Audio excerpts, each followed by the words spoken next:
અને એને હટીને ના પાડી દીધી. નકર એના ફાધર છે ને એ એસટીની અંદર જોબ કરતા હતા અને એના ફાધરની પરિવારની સ્વાભાવિક ઈચ્છા એ જ હોય કે અમારું સંતાન છે એ પાછું એસટીનો એ વારસો સંભાળે ને એસટી જોવે અને એસટીમાં પોતાની કેરિયર. પણ કેટલા વર્ષ થયા છે આપણા શરૂ કર્યું એને?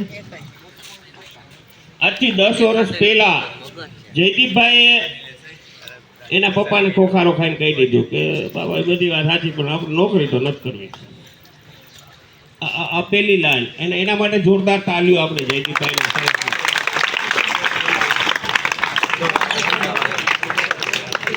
આગામી 10 વર્ષ માટે આ 10 વર્ષનો એને દસકો એક વિતાવ્યો છે.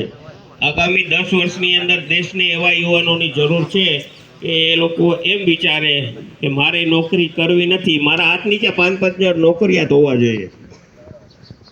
વિચાર તો કરો, એમાં કેમ મફત છે હાવ.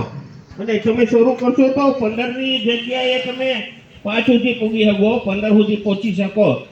અને 10 વર્ષની જયદીપભાઈની સરસ મજાની કેરિયર અને એની અંદર જો મારા જે નજરમાં આવે છે પછી તો તમે જોશો જ તો એક કમ્પ્યુટર સેન્ટરથી અને કેશોદની અંદર સોફ્ટકિંગ ટેકની શરૂઆત કરેલી હતી અને આજે પ્રાઇવેટ લિમિટેડ કંપનીના ડિરેક્ટર તરીકે પોતે છે.